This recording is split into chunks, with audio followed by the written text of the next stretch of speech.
Hi, Grimith here. Welcome to Heroes of Might and Magic 3, complete and in high definition.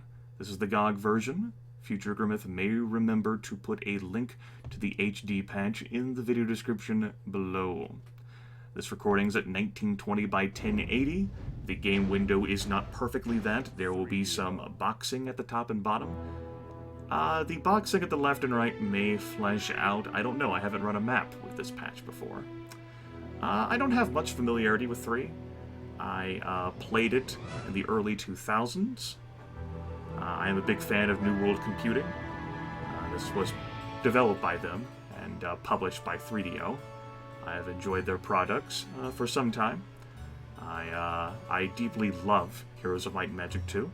I recorded the original campaign for that, the Secession Wars, in early 2011, and demonstrated my immense familiarity with the campaign, barring a few hiccups with the doors and with chain lightning. This campaign, I don't know that much. I was interested in different games whenever 3 was released in 1999, and its expansion packs that were soon to follow. And it didn't capture my interest the same way that 2 did. I was more interested in playing the, I suppose you'd call it a sequel to this game, Might and Magic 7, for Blood and Honor. This game is in turn a sequel to Might and Magic 6, for the Mandate of Heaven, which in turn is a sequel to Heroes of Might and Magic 2. There's some story continuity interwoven between the different franchises. But Might and Magics are certainly not this strategic, tactical style of gameplay. But we're here. This is a 7-hour request from Argate Lampape. That's not enough time to go through all the campaign material, but I'll cover as much of it as I can, and I'll certainly go over that time limit as well, just to showcase the experience. But fair warning, this will be a casual playthrough, because I haven't spent much time with the game. I don't know it as well as I do Heroes of Might and Magic 2. The last time I played this was a bit of testing in 2014 to try and warm myself up for recording this. You see how well that worked. It's been 2 years. And eventually I said, fuck it. I just want to fulfill the request. And I will learn on the job. And along the way I'll talk about things I like about Heroes of Might and Magic 3 and things I don't. This is considered by many to be the best game in the franchise, but I have a deep love for 2. So we're going to do the original campaign, Restoration of Erathia. Shadow and Death and Armageddon's Blade are expansion campaigns. And we'll go with Long Live the Queen. Our landing has confirmed both our rumors and fears. With the death of my father, Erathia's lands are being greedily divided by her neighbors. Okay, so I think the opening cutscene will explain the mechanic, well, the story a bit, and save me some trouble. We have a bonus, some options as bonuses that we can choose from. And the difficulty is set to not be that high. This is the first scenario of the first campaign. It's not going to be that challenging, and I can't change that. We'll start with the extra pikemen.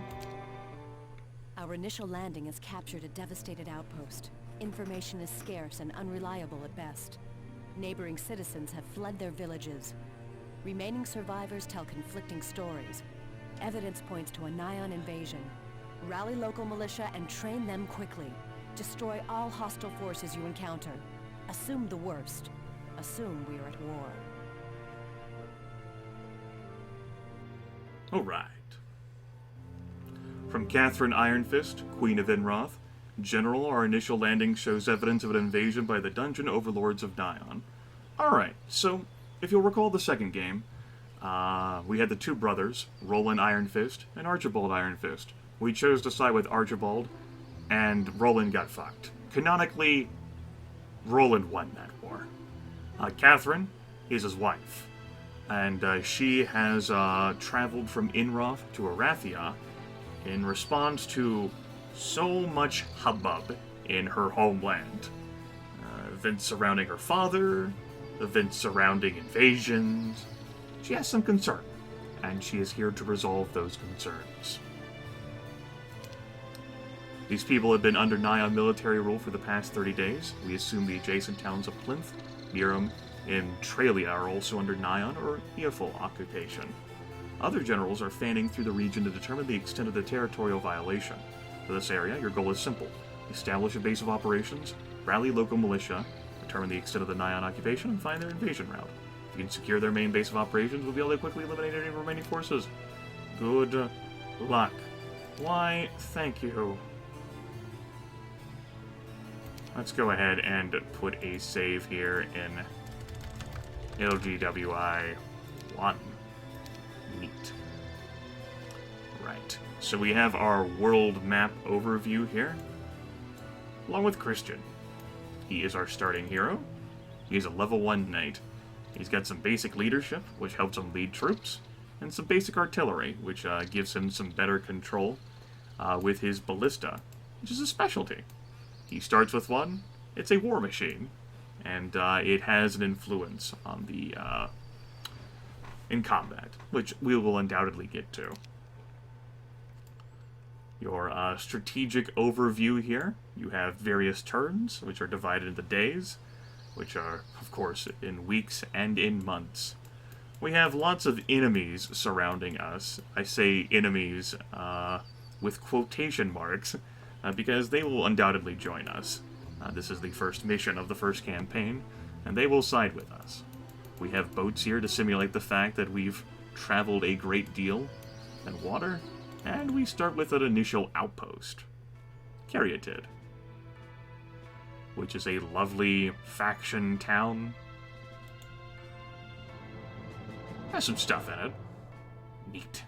I like stuff. I think we'll go ahead and, man, it has been a while since I've played one of these games. I think because we have plenty of money, I'm not going to worry too much about a town hall for more money.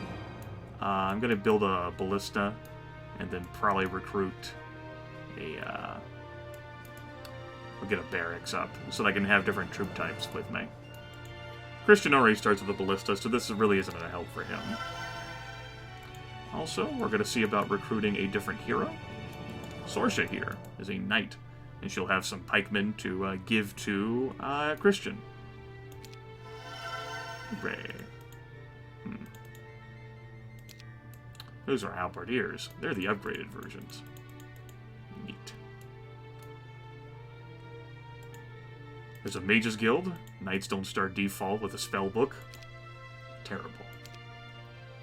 So, let's say that you've never played this game before, and you have no idea what's transpiring here. It's okay. Hopefully, we'll be able to instruct you how the game works as we go along. Here's my view scenario then for the button. Okay, locate and capture the town of Tyrannius. Neat. We could probably do that. So, due to the fact that, well, this is a turn-based game, and your heroes, your generals, have limited movement, so you want to try and use this strategically. For example, I'm going to have Sorsha here be the one who targets and fights these people, who are followers and are scripted to join up. I am then going to trade this stuff with Christian. Oh, wow. That's convenient buttons right there. And we'll probably leave her... Ooh. Ooh. Well, how about that? Oh, man. That's a pro button right there. Okay.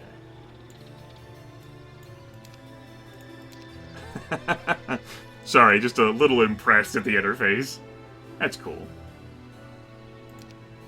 Well, Sorsha? Sorsha here is going to be a gopher for us. She's going to collect resources, ferry around troops, do things that are unimportant, whereas Christian here is going to be our... the guy who accomplishes things. He gets shit done. And this is mainly for a turn economy sort of style. Divide up the stack. Probably don't have to divide up the stack. We'll do it like that. Like this. Alright, good. Alright, Christian. Let's go. Shrine of Magic Gesture. Do you have a spellbook, Christian? You do not. Then it's a bit wasteful for me. But I'm gonna go grab one. Just so he has a spellbook so he can learn some stuff. Disguise. What a useful spell. Ha ha ha ha ha. Alright, Infernal Troglodytes are protecting that sawmill, which provides some resources per turn. Oh, there's the resource display down there at the bottom. Right, so building things in your settlements costs resources. And recruiting units costs resources too. Primarily gold, but there's plenty of other resources around too. Also, scrolling doesn't work too well in this windowed mode, so I'm taking to using the mini-map. My arrow keys, unfortunately, do not save me. And neither does WASD. Okay. Well, we'll have to clear out the sawmill so that we gain access to those resources. That's a witch hunt that will teach you a skill, but that might not be a skill that I want to learn. You can only have 8 skills learned. Might be pretty valueless. I think we'll recruit another hero. We'll say you. Because we have the gold. Why don't you go learn what's in there? Basic mysticism. Ugh. No thanks. Good work. And that'll be sufficient for now. Niram is under occupation. A damn shame, that is. Alright. You go. Grab this wood. Get out of Christian's way. Let's have a fight. Nah, they're scared. Good. I like not having to fight things. Unless it's beneficial to me in some other fashion. Just a waste of resources, really. Okay, we'll want to liberate that ore pit next. Get resources up and on the go, although I imagine I could just blitz through this. Ooh, stables. Stable Master offers to provide your army with horses, increasing your movement for the remainder of the week. That is very useful. All on the way, let's go ahead and pick up this chest, give Christian some experience points, and level him up. Oh, basic diplomacy. Hell yeah. Diplomacy cheat hacks are on the go. Pack of hellhounds, huh? We could probably punch through those. And we did. 500 experience points, not really worth it. But I do have plenty of gold. But you can only build one structure per day, per settlement. So, let's get on with doing that. I wanted a barracks. Let's get a barracks so that we can recruit some swordsmen. You'll notice that these individuals only have 1 troop each. I have hired too many heroes for the week. Oh, you have movement left. I see. Okay. Well, why don't you go swing back around, grab this treasure chest. Navigation, no thanks. Typically not useful. Worst case, I mean, you can have like a specialized hero do it. You don't need everyone under the moon and stars. Scholar. Well, Christian could have come out here for it, but he's not. Mystical Garden, which gives us 500 gold pieces. Bay. Free stuff, just loose resources hanging around on the map. Monastery, which allows us to recruit monks. You'll notice that there's more slots for having an army than there are available in Heroes of Might and Magic 2. One problem that Heroes of Might and Magic 2, well, not maybe a problem so much as it is a quirk, is that you don't have enough space to bring everyone along with you. Like, one stack has to stay behind. That is not true in Heroes of Might and Magic 3. Scout suffered numerous injuries. That sounds like a personal problem. We have an observatory here, which would allow us to do some, well, observing. You're too far away. Which would tell you about the neighboring region. We could have someone sail out on a boat, I reckon. And go scout the sea. Yeah, I guess I could have done that. Who do I care? You're a scout. Oh, you go. One whole troop. Boarding on a boat takes your entire turn.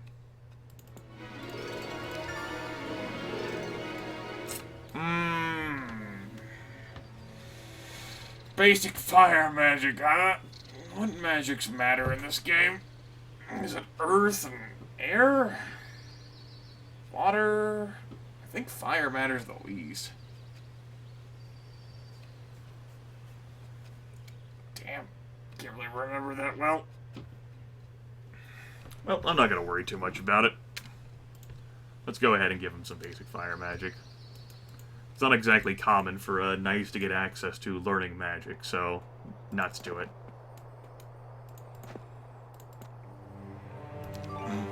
Basic Scholar.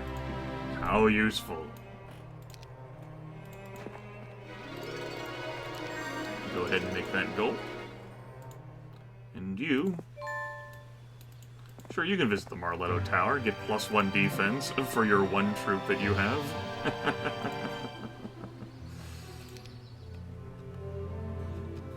Let's see here. Oh, I didn't build a building last turn, did I? Oh well. I'm not going to worry too much about it. We can start with a stable by default, so that we don't have to travel all the way out there into that hell. How convenient. Okay. Well, let's go ahead and increase base creature growth by 50%. So that we can get more creatures next week. What's back here? Lots of archers. They could possibly join us. Lots of wolf riders and a pack of evil eyes. Alright. Christian can be out here for that money later. Sanctuary, which will protect your hero, so long as the hero is in the sanctuary. Very lovely, convenient. You go get us stuff.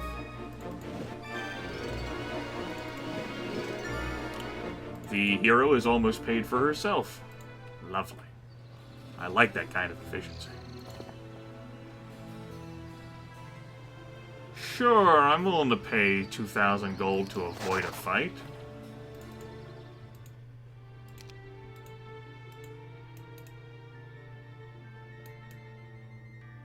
You. Take those away. Those are not useful. But I was willing to pay the 2,000 gold to avoid the fight. As Grimith being lazy. I think there's an experience point cap. On like how high you can have your people leveled up with you. Yes, 6th level, but your 4 strongest heroes will travel with you to the next scenario of the campaign. Whoop-de-doo. So really you could say it matters to get all of them leveled up. Let's go fight the lots of hellhounds. They actually are interested in fighting. That was a quick transition to the combat screen. That's far quicker than I'm used to. Alright. So, units have attack skill, defense skill, base damage values, health, and speed ratings. And they also have their own special quirks. Morale and luck come into combat, as well as hero skills. Christian modifies the attack skill and defense skill of his units. And it's pretty sweet. He also massively modifies morale of his army as well. Morale is already pretty strong because these troops are all the same type. but he has 2 levels of leadership, which caps us out on our morale influence.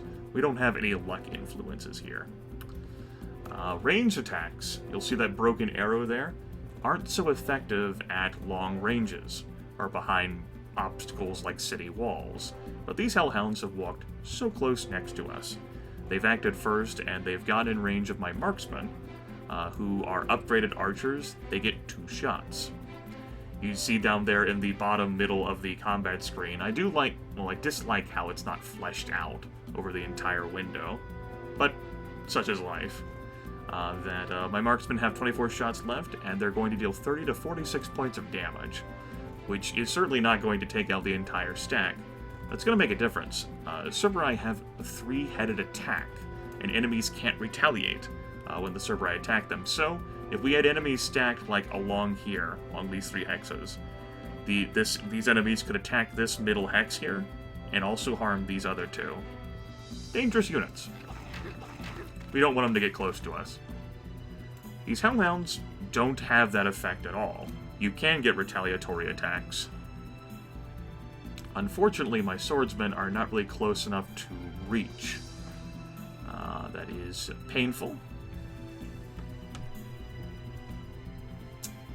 And my pikemen will also not be able to reach 7 speed. 1, 2, 3, 4, 5, 6, 7. 1, 2, 3, 4, 5, 6, 7. 1, 2, 3, 4. Okay. So the hellhounds here, with a 7 speed, would be able to reach my swordsmen or my pikemen, but they could not reach these archers. The Cerberus down here are far deadlier because they can reach these marksmen, and I would enjoy not losing them. Unfortunately, there's no real way that I can bar in such a fashion that also won't have both of these stacks exposed to taking damage. And ultimately, I'm okay with having the marksmen hurt. As crazy as that is, to try and preserve these swordsmen, I can always upgrade, right? And get more units. Because of that 3-headed attack, it'll be painful. I say that, and yet it's inherently untrue. Alright, we're gonna body block.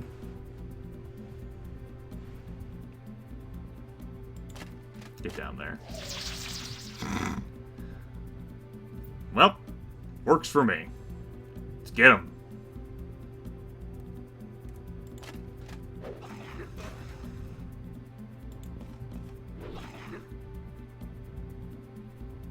Alright.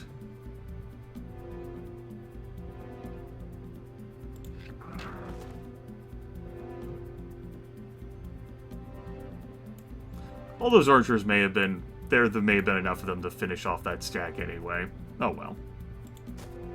So all of my strategy may have been for naught. Oh no, you hit my ballista. You trash unit. You are made of trash. I probably don't have to have you attack. Let's wait. You can wait too.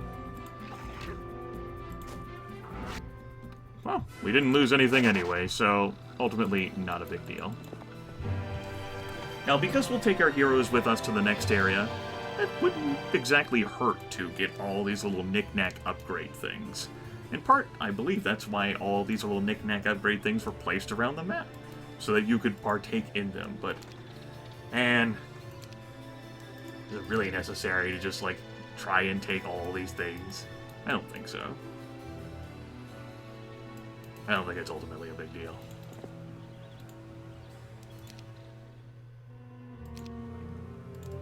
Little campaign story notes happening along the way. It's pretty neat, I guess. Double space creature growth. We need stables for that training ground anyway. So we'll grab the castle, and then we'll grab the Griffin Bastion. We won't have a whole lot of money because I haven't built a town hall, but such is life. We'll have lots of troops available to us. Lots. Okay, your task. Go ahead and keep exploring. You may run into some enemies, but you know, that's okay. Your purpose in life is being served. Similarly to hell with the upgrade shit. Give me money. Alright. Hut of the Magi is telling me about all this snow shit, which slows down movement. It's terrible.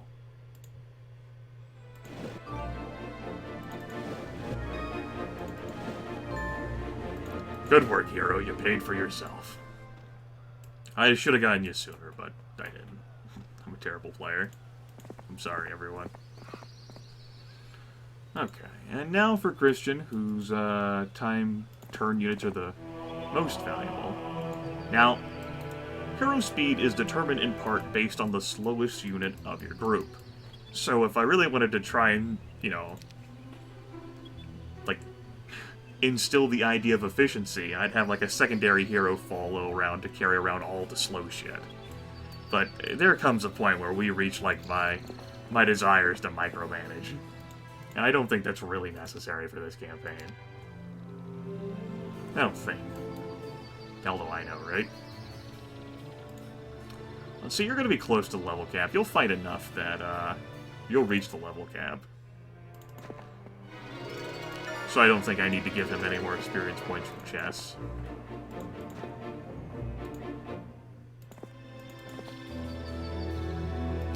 Neat. Let's go ahead and grab that gold.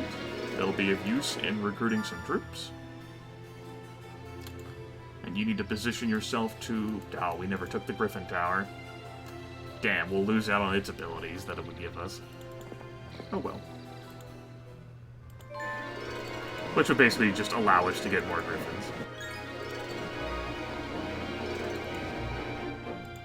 That hero is easily paying for herself. Let's put you in a position to access that. Tomorrow. The benefits from the stable last a week, so after day 7, it becomes a new week. Yeah, it interprets it like that. So, creature growth. Not bad. Not bad, not bad, not bad, not bad. We don't have access to Cavaliers or Angels right now, but we'll make do. Christian's turn. Perhaps I care more for swinging him around to get that gold mine, or maybe I can have a secondary hero do that.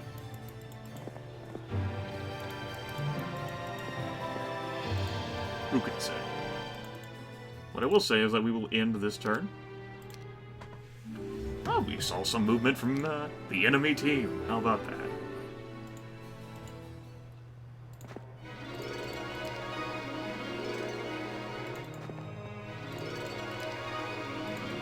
Lots of loose resources. Ooh, lighthouse. That's not so bad. That increases the speed of seafaring units. Quiet Eye of the Dragon. Increases your attack and defense skill by 1. Nice.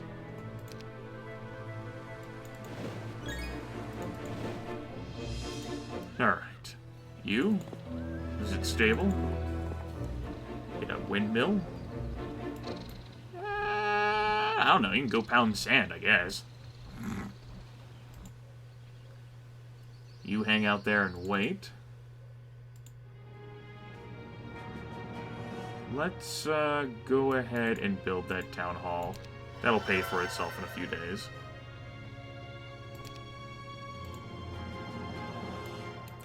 Trading post gives you better deals on trading instead of having to build a marketplace. Go clear out those hellhounds. I'm not paying that. Oh, hey.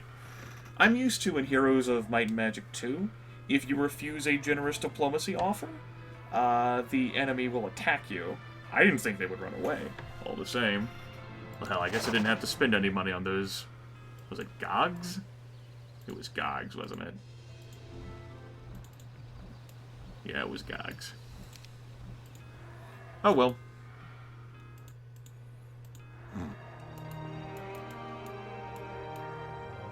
Why don't you keep proceeding along this way? Get access to that. We'll have you move here.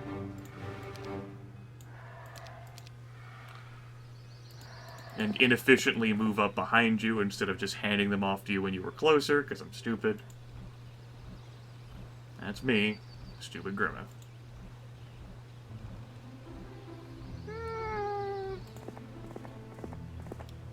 fairy stuff. No potential resources for me. How could you? It was going to be my stuff, and you took it. I hate you. You are the worst. Alright. I guess since I'm gonna be able to bring along 4 heroes, I can visit some of this crud. Of these trash tier units.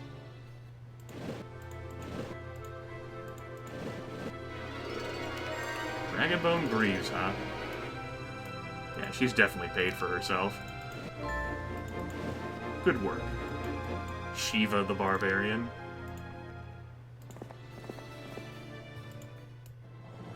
City Hall requires a marketplace. That would pay for itself in a few turns as well. It's not the worst thing, and I have tons of wood. You hit up this lighthouse, which allows our ships to move further each turn. I guess maybe I can start picking up some... Oh, I might really need the money. Christian. Get that extra spell power. And go fight these horned demons. Horned demons. They don't have any special qualities about them. They are just stacks of hit points. Speed of 6. Is there any particular spell I'd care to cast? Let's throw down a magic arrow for the hell of it. Bam. We're gonna wait. We'll wait with the marksman. We'll wait for them to get closer. Oof. I don't like that.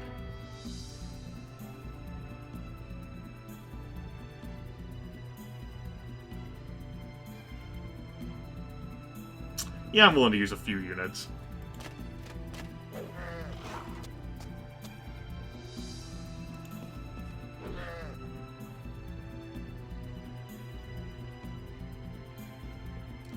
Full damage onto them, but not onto him. Ah.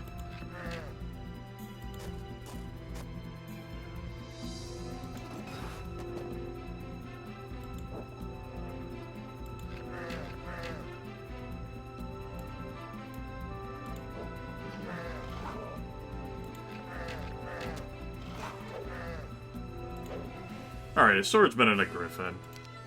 Not the worst. I could have managed things a bit better. But, who cares, right?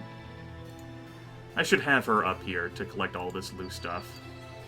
Maybe move you up there to collect all that crud. Is there anything particularly important that my character needs to do in here? Any stacks I need to defeat for stuff? Yes.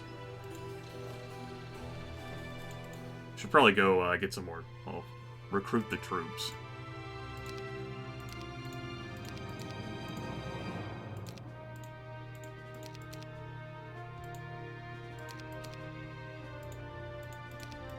Look at how much that cost.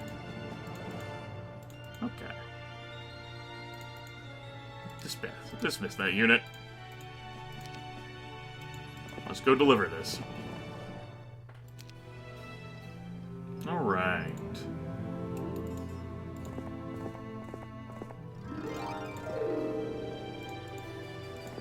You can get right next to her. Now... with our convenient transfer hacks, we can do that. Just go ahead and get rid of that unit stack.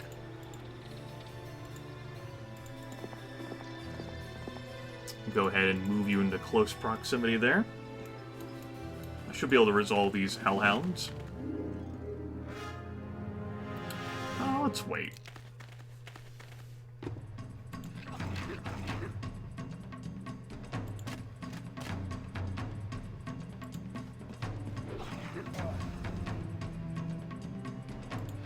I do like the music of the fighting. It's pretty sexy.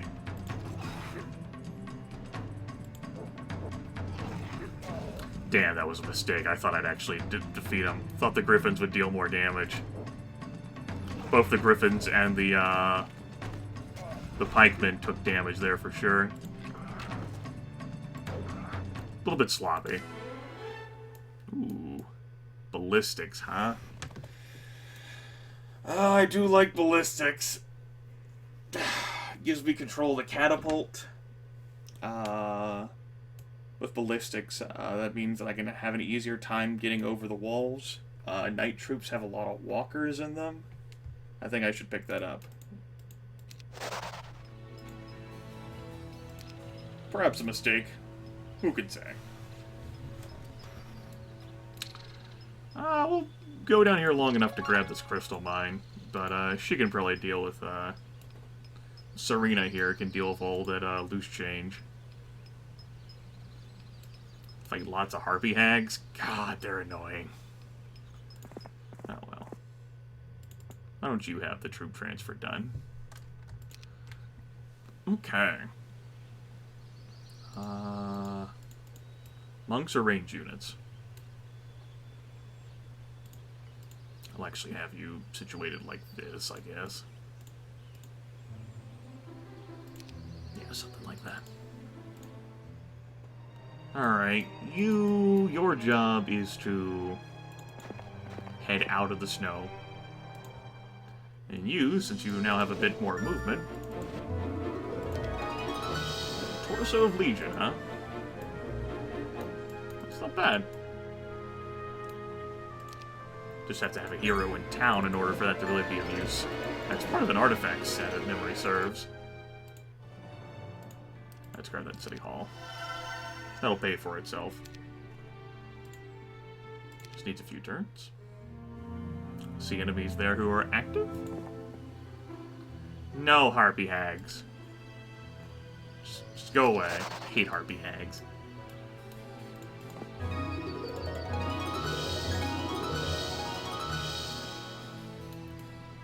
Lovely little items there. Don't care too much about the Pendant of Free Will. I don't really know how eager the AI is to use stuff like Hypnotize, though. So I couldn't rightly say.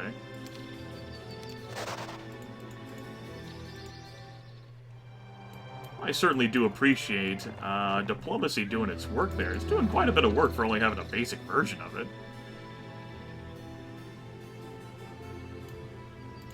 I think I'm just used to Heroes of Might and Magic 2's version, where you'd only get like parts of stacks instead of the entire stack.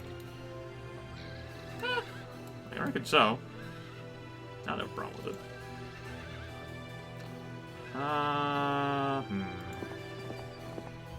We'll move you that way. Let's go ahead and pick up all these loose resources. Missed this artifact back here. Pendant of Total Recall. Listen to me! That was terrible. I'm almost sorry for that. Almost. I don't really care about Alkin here, so I'm not going to worry too much about having Alkin visit things and stuff. Things that aren't my problem. What would I like to build next? Probably a stable. Just to have access to a training ground, although that's incredibly expensive. Wood and ore, I don't really much need. Capital, by the way. You can have one of those. And it would eventually pay for itself. 5,000 gold, though, is not worth that. Wood and ore, not too valuable for me in this situation. I have so much wood right now. All of the wood. So I'm not going to build anything this turn. You. We need gold to pay for the troops.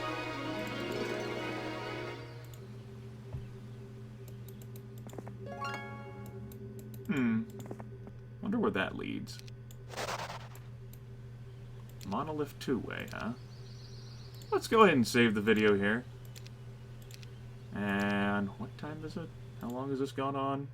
Yeah, this will be an opportunity for me to see how well the video captured and took.